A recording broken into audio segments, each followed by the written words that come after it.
అందరికీ నమస్తే అండి. Welcome back to our channel. అందరూ బాగున్నారు అనుకుంటున్నాను. ఇవాల్టి వీడియోలో పోలీ పాడ్యమి పూర్తి పూజా విధానాన్ని షేర్ చేస్తున్నానండి. చాలామంది అడుగుతుంది తులసి చెట్టు లేదు ఎలా చేసుకోవాలి అని, అలాగే చాలా సులువుగా చూపించండి అని అడుగుతున్నారు కదా. ఎందుకంటే ఉద్యోగాలకు వెళ్ళే వాళ్ళు తెల్లవారుజామున ఈ పూజ చేసుకొని వెళ్తూ ఉండాలి. పళ్ళ మీద వెళ్ళేవాళ్ళు, చిన్నపిల్లలు ఉన్న వాళ్ళకి కానీ కొంతమందికి హడావిడి డే అనేది స్టార్ట్ అవుతూ ఉంటుంది.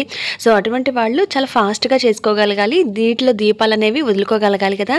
సో అందరికీ సులువుగా ఉండే విధంగా ఈ పోలీ పాడ్యమి పూజని షేర్ చేస్తున్నానండి.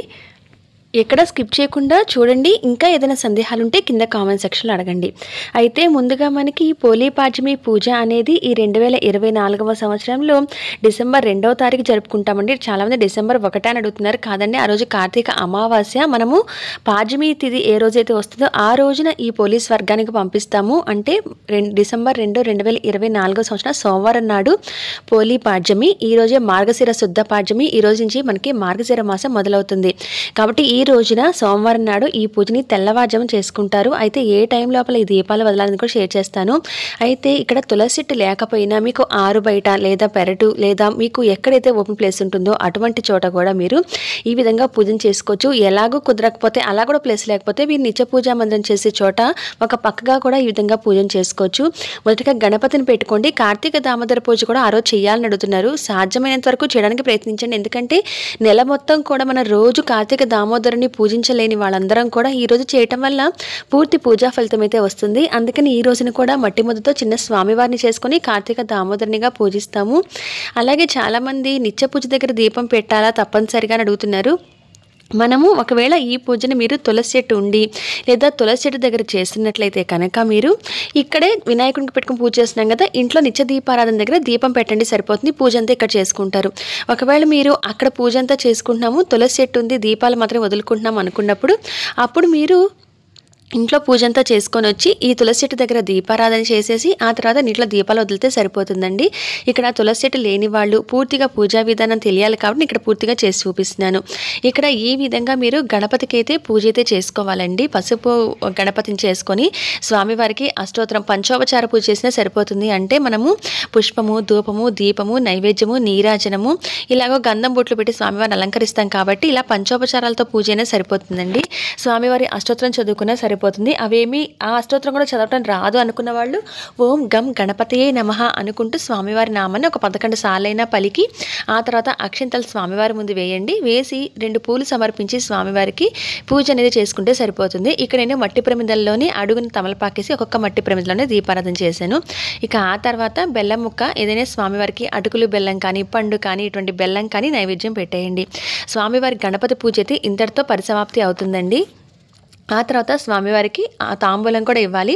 ఇలా మీ దగ్గర 2 పళ్ళు, తమలపాకు, వక్క అలాగే ఒక 1 రూపీ దక్షిణ పెట్టండి. అయితే ఇలా 2 పళ్ళు లేవు అనుకున్నారంటే ఖర్జూరం ఉందనుకోండి, ఖర్జూరం కానీ కిస్మిస్ కానీ ఇటువంటివి ఉన్నా కూడా 2 పళ్ళు పెట్టి స్వామివారి దగ్గర నైవేద్యం పెట్టచ్చు. అందరి దగ్గర కూడా ఎక్కువ పండ్లు అంటే ఫ్రూట్స్ అనేవి ఎక్కువ లేకపోయినా 2 పండ్లు అనేవి ఏవైనా పెట్టచ్చు. కాబట్టి ఎండు ఖర్జూరం కానీ లేకపోతే మన డేట్స్ అంటాం కదా అవి కానీ ఒక 2 పెట్టైనా స్వామివారి దగ్గర ఈ విధంగా పెట్టండి. అరటిపళ్ళు ఉంటే అరటిపళ్ళు పెట్టచ్చు. అటువంటివైనా సరే పెట్టి దక్షిణ అనేది స్వామివారికి సమర్పించండి. సమర్పించి పూజ అవగానే స్వామివారికి పూజ చేసిన అక్షంతలు 2 తీసి తల మీద అనేది వేసుకోండి. ఇక ఆ తర్వాత కార్తీక దామోదర పూజనైతే మొదలు పెడుతున్నాము. ఈ కార్తీక దామోదర పూజ మొదలు పెట్టగానే దామోదర అష్టకాన్ని కుదిరితే చదువుకోండి. ఈ చదవటం వచ్చిన వాళ్ళందరూ కూడా స్వామివారికి పూలను సమర్పిస్తూ లేదా అక్షంతలు సమర్పిస్తూ స్వామికి పూజ అనేది చేసుకోవాలి. ఇక్కడ దామోదర అష్టకము లేదా మనం కృష్ణుడి అష్టోత్తరం కానీ, ఎందుకంటే స్వామివారిని ఉసిరి చెట్టు రూపంలోనూ అలాగే ఇలా మట్టి ముద్ద రూపంలోనూ ఈ కార్తీక మాసంలో పూజిస్తాం కనుక మనము విష్ణుమూర్తి అష్టోత్తరం చదువుకోవచ్చు, కృష్ణుడిని అష్టోత్తరం చదువుకోవచ్చు, వెంకటేశ్వర స్వామి అష్టోత్తరం చదువుకోవచ్చు. ఇంకా మీకు ఈజీగా చెప్పాలంటే గోవిందనామాలు చదువుకోవచ్చు. ఇటువంటివి ఏవైనా మీరు చదవగలిగితే కనుక చదవండి. లేదంటే ఓం నమో భగవతే వాసుదేవాయ నమః అనుకుంటూ, ఓం దామోదరాయ నమః అనుకుంటూ ఇలా స్వామివారి నామనైనా కనీసం ఒక 11 సార్లైనా పలకగలగాలి. ఎందుకంటే పూజ చేస్తున్నప్పుడు స్వామివారిని అక్కడే ఉన్నారు అనుకొని మనం పూజిస్తున్నాం కదా, అందుకనమాట. మనము ఈ పోలీ పాడ్యమి అనేది హంగు ఆర్పాటు లేకపోయినా భక్తి శ్రద్ధలతో ఆచరిస్తే స్వర్గ పుణ్యప్రాప్తి కలుగుతుంది, మనకి పూజ పూర్తి ఫలితం వస్తుంది అని చెప్పేదే పోలీ పాడ్యమి. కాబట్టి మీరు ఎంత సులువుగా చేసుకున్నా కూడా పూజ పూర్తి ఫలితం అనేది మనకి దక్కుతుంది. అయితే ముఖ్యంగా వచ్చేసి సోమవారం డిసెంబర్ 2, 2024 సంవత్సరంలో ఇవి తెల్లవారుజాము 6:18 లోపల మీరు ఈ దీపాలు అనేవి నీటిలో వదిలితే చాలా మంచిదండి. సహజంగా మనం బాగా చీకటి ఉండంగా అంటే తెల్లవారుజాము చీకటి ఉండంగా ఈ పూజను చేసుకుంటాము. అలాని మీరు అటు ఇటు అయినా కూడా నీటిలో దీపాలు వదలకుండా ఉండకండి. మనము సంవత్సరం మొత్తం కూడా ఏదైనా పూజని మధ్య మధ్యలో ఆపుతూ ఉంటాం కాబట్టి అటువంటి దోషాలు పోవడం కోసం 365 ఒత్తులు ఎలా వెలిగిస్తాము. ఈ కార్తీక మాసము మనము నిత్యము దీపం పెట్టడానికి కుదరకపోయి ఉండొచ్చు, ఉపవాసం చేసి ఉండకపోవచ్చు, లేదంటే జాగరణ, కార్తీక సోమవారాలు, లేకపోతే క్షీరాబ్ది ద్వాదశి, పౌర్ణమి, ఏకాదశి ఇటువంటి తిథుల్లో ఏ రోజైనా దీపం పెట్టని వాళ్ళు, లేదా కార్తీక మాసంలో ఉపవాసం లేదు, లేదా నదీ స్నానం చేయలేకపోయాము, తెల్లవారుజాము లేచి పూజ చేసుకోలేకపోయాము అని బాధపడుతూ ఉంటాం కదా. అటువంటివన్నీ కూడా తొలగిపోయి పూర్తి ఫలితం రావడానికి ఈ నీటిలో దీపాలు వదలటం వల్ల చివరి రోజు మనము కార్తీక మాసం నెల మొత్తం కూడా ఉపవాసం ఉంచి ఆ శివయ్యకి పూజ చేసిన ఫలితం మీద దక్కుతుంది. కాబట్టి తప్పనిసరిగా కూడా కార్తీక మాసంలో చివరి రోజున ఈ పోలీ పాడ్యమి రోజు ఈ విధంగా దీపాలు అయితే నీటిలో వదలాలి. ఇక్కడ నేను స్వామివారి పూజ అంతా అయిన తర్వాత తులసి చెట్టు దగ్గర పూజ చేస్తున్నాను. తులసి చెట్టు లేకపోతే మీరు ఈ విధంగా ఇక్కడ పసుపు కానీ జేగురు కానీ రాసి ముగ్గు పెట్టి వినాయకుడిని, కార్తీక దామోదరుని పూజిస్తారు. ఒకవేళ తులసి చెట్టు ఉండుంటే కనుక మీరు ఆ తులసి చెట్టు దగ్గరే ఈ ఏర్పాటు అనేది చేసుంటాం కనుక మీరు ఆ తులసి అమ్మవారి దగ్గర కూడా అష్టోత్తరం అనేది చదువుకుంటూ అమ్మవారికి ఈ విధంగా పూలు అవి సమర్పించండి. ఒకవేళ మీరు అక్షింతలతో అమ్మవారికి ఒక 2 పూలు పెట్టేసి అక్షింతలతో పూజ చేస్తున్నట్లయితే ఒక ప్లేట్ కానీ తమలపాకు కానీ వేసుకొని అప్పుడు అక్షింతలు అలా వేసుకోండి. మట్టిలో ఎక్కువగా అక్షింతలు కానీ అవి కలవకూడదు, తులసి అమ్మవారు తొందరగా నిద్రపోతుంది అని అంటారు. కాబట్టి అక్షింతలు అనేవి మట్టిలో పడకుండా ఇలా ఒక పక్కగా ఒక ప్లేట్ కానీ ఈ విధంగా పెట్టుకుని, ఇంకా చూసారు కదా తులసి అమ్మవారు ఉన్నారు, అమ్మవారి ముందు ఈ విధంగా ముగ్గు పెట్టి నేను గణపతికి అలాగే మన కార్తీక దామోదరికి పూజ అనేది చేశాను. సో ఈ విధంగా తమలపాకు మీద అక్షింతలు వేస్తూ అమ్మవారి అష్టోత్తరం చదువుకోండి. తులసి కోట ఉన్నవారైతే అయితే తులసి కోట దగ్గరే ఈ పూజ చేయాలి కదని తులసి చెట్టు లేకపోతే చేసుకోకుండా ఉండక్కర్లేదండి. నేను మొదట్లో చూపించినట్టుగా పసుపు రాసుకోవచ్చు, జేగురు రాయొచ్చు, లేదా మీకు అలా రాయడానికి కుదరదు అనుకుంటే పసుపు నీళ్ళతో చిలకరించి ఆ ప్రదేశాన్ని శుభ్రం చేసుకుని ముగ్గు పెట్టుకుని పద్మ ముగ్గు వేసి ఈ విధంగా తమలపాకు మీదైనా పసుపు గణపతిని కార్తీక దామోదరం పెట్టి పూజ చేసుకుంటే సరిపోతుంది. ఇక్కడ తెల్లవారుజాము చేసుకుంటున్నాం కనుక ఈ ఏర్పాట్లన్నీ కూడా కొంచెం ముందుగా చేసుకొని ఆ తర్వాత మీరు పూజని ఉదయం వేచి తెల్లవారుజాము చేసేసుకోవచ్చు. ఇక మనము నీటిలో దీపాలు వదులుతాం, గంగాదేవిని ఆవాహనం చేస్తాం కనుక ఇలా ఒక ఇత్తడి లేదా స్టీల్ బేసిన్ కానీ తీసుకొని దానికి కూడా అలంకరించి పసుపు రాసి బొట్లు పెట్టి అలంకరించిన తర్వాత శుద్ధ జలం అనేది అంటే మంచినీరు పోసి ఆ తర్వాత దాంట్లో కొంచెం అమ్మవారికి పసుపు కుంకాన్ని సమర్పించి మనం ఈ విధంగా పూలతో అలంకరణ చేసుకోవాలి. మీ దగ్గర ఎక్కువ పూలు లేవనుకోండి, ఒక 2 పూలు అమ్మవారికి, అంటే ఇక్కడ అమ్మవారికి గంగాదేవి అమ్మవారిని ఆవాహనం చేసి మనము పసుపు కుంకుమ పువ్వు ఆ తల్లికి సమర్పిస్తున్నాం ముత్తైదు తాంబూలలాగా, అందుకని 2 పూలైనా వేసి ఆ తర్వాత అమ్మవారికి కూడా ధూపం చూపించి మీకు గంగాదేవి అష్టోత్తరం ఉంటుందండి. ఆ అష్టోత్తరం చదువుకుంటూ కూడా మనము ఈ నీటికి 2 అక్షింతలు వేసి నీటిలో పూజ అనేది చేసుకోవాలి. చేసుకున్న తర్వాత మనము అప్పుడు దీపాలు వదలడానికి మనం వదలాలన్నమాట, ఒత్తులు అనేవి వేసి. అలాగే మీరు 31, 33, 35 ఒత్తులు వేస్తారనేది ఆలోచించుకోండి. 31 ఒత్తులు అనేది నెల మొత్తానికి కలిపి 31 ఒత్తులు, అంటే మనకి మిగులు తగులు తిథులు వచ్చినప్పుడు ఒక రోజు అటు ఇటుగా వస్తుంది కాబట్టి నెల మొత్తానికి 31 ఒత్తులు. అలాగే గంగాదేవికి 2 కలుపుకొని కొంతమంది 33 ఒత్తులని, లేదా ఒక ఒత్తి వినాయకుడికి ఒక ఒత్తి కార్తీక దామోదరానికి అని కలిపి మొత్తంగా 35 ఒత్తులని వేస్తూ ఉంటారు. అంటే 31 నెలకి 2 గంగాదేవికి, 1 వినాయకునికి, 1 కార్తీక దామోదరానికి అన్నట్టుగా ఇలాగా 35 ఒత్తులు కూడా వేస్తూ ఉంటారండి. ఎన్ని ఒత్తులు వదిలినా కూడా నీటిలో తప్పేమీ లేదు. ముందుగా మనము ఈ ఒత్తులు అనేవి కూడా నానబెట్టి పెట్టుకోవచ్చు. అయితే నేను ఒత్తులన్నింటినీ కలిపి ఒక 3-4 రకాలుగా నేను షేర్ చేశాను. పోలీ పాడ్యమి ఒత్తులు ఇలా ఒక ఒత్తిగా ఎలా వెలిగించుకోవచ్చు ఇవన్నీ కూడా నేను షేర్ చేశాను. అలా మీకు నచ్చితే కనుక ఒక ఒత్తిగా లేదా ఒక కొన్ని సెట్స్గా కూడా మనము ఆ ఒత్తులు తయారు చేసుకుని నూనెలో నానబెట్టి పెట్టుకుంటే మనకి ముందు రోజు రాత్రి ఉదయమే మనము ఈ దీపాలు అరటిడప్పల్లో పెట్టేసేసి ఈ విధంగా వెలిగించగానే ఎక్కువసేపు వెలుగుతాయి. ఈ దీపాలను వెలిగించిన తర్వాత పసుపు కుంకుమ అక్షింతలు వేసి నమస్కారం చేసుకొని మనం ఈ కార్తీక మాసంలో తెలిసి తెలియక ఎటువంటి దోషాలు చేసిన తప్పులు చేసిన దీపారాధన చేయకపోయినా క్షమించమని చెప్పి ఆ అమ్మవారికి స్వామివారికి కూడా నమస్కారం చేసుకొని గంగాదేవిలో ఈ నీటిలో దీపాలు అనేవి మనం వదులుతూ ఉంటాం అన్నమాట. నీటిలో దీపాలు వదిలేటప్పుడు కూడా కార్తీక దామోదర, గయా దామోదర, ఆత్మ దామోదర, లింగ దామోదర, మోక్ష దామోదర, కృతికా మహాలక్ష్మి, పోలి అమ్మకి స్వర్గప్రాప్తిని ఎలా కలిగించావో మాకు కూడా అటువంటి స్వర్గప్రాప్తి కలిగించి స్వామి అని నమస్కారం చేసుకోవాలి. అంతేకాకుండా కేదారేశ్వర కైలాసానికి తీసుకువెళ్ళు, మోహినీదేవి మోక్షానికి అడ్డురాకు, కార్తీక దామోదర తెప్పలా తేలుతూ పువ్వులాగా వైకుంఠానికి తీసుకువెళ్ళు స్వామి అని చెప్పి నమస్కారం చేసుకోవాలట.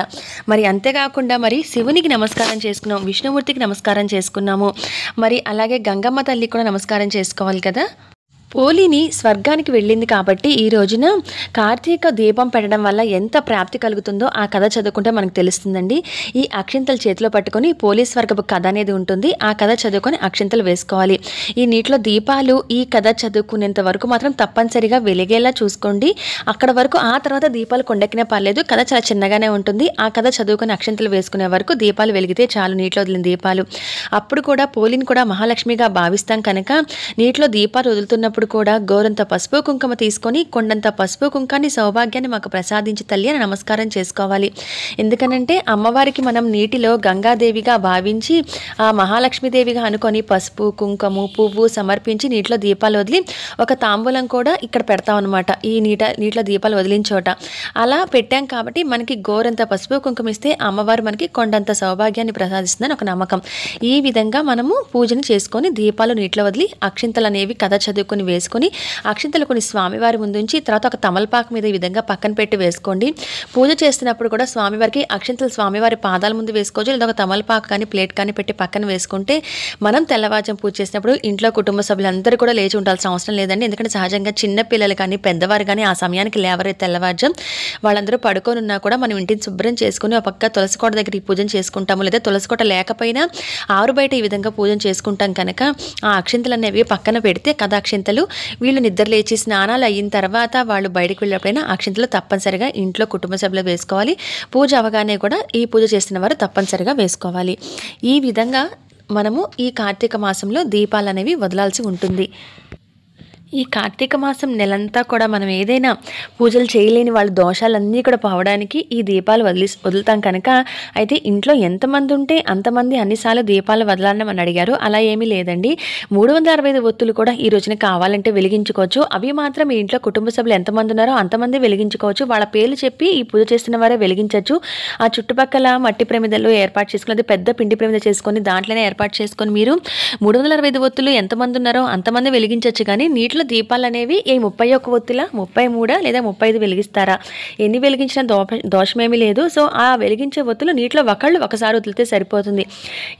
ఇంట్లో వాళ్ళు పూజ చేస్తున్నారంటే ఆ ఇంటి మొత్తానికి ఆ పూజ పూర్తి ఫలితం దక్కుతుంది. కాబట్టి ఇంట్లో అందరూ కూడా లేచి ఈ దీపాలు ప్రతి ఒక్కళ్ళు వదలాలని లేదు. అయితే కొంతమంది నదీ తీరానికి వెళ్ళి వదులుతూ ఉంటారు. నేను అక్కడికి వెళ్ళి కూడా ఎలా వదలాలి, అక్కడ ఎలా పూజ చేసుకోవాలి, ఎలా వెంటనే నిమజ్జనం చేసేయాలి, ఇవన్నీ కూడా నేను ఒక వీడియోతో షేర్ చేస్తున్నాను. ఒకవేళ మీరు ఏదైనా నది కానీ చెరువు దగ్గరికి కానీ వెళ్ళి చేసేటట్లయినా, లేదా కొంతమంది దేవాలయాల్లో పెద్ద పెద్ద తొట్లులాగా నీటిని ఏర్పాటు చేసి కొలంలాగా దాంట్లో ఆడవారందరూ కూడా దీపాలు వదులుకునేలాగా ఏర్పాటు చేస్తున్నారండి. ఒకవేళ మీరు అక్కడికి వెళ్ళినా కూడా ఈ పూజను చేసుకునే పద్ధతి అయితే ఇదే. నేను అవన్నీ ఒక వీడియోతో సపరేట్గా షేర్ చేశానండి, చూడండి ఒకసారి. ఈ విధంగా దీపాలు ఈ అరటి డొప్పలో వదిలిన దీపాలు అయితే కథ చదువుకునేంత వరకు ఉంటే సరిపోతుంది. ఆ తర్వాత కొండెక్కినా ఈ విధంగా పర్లేదు.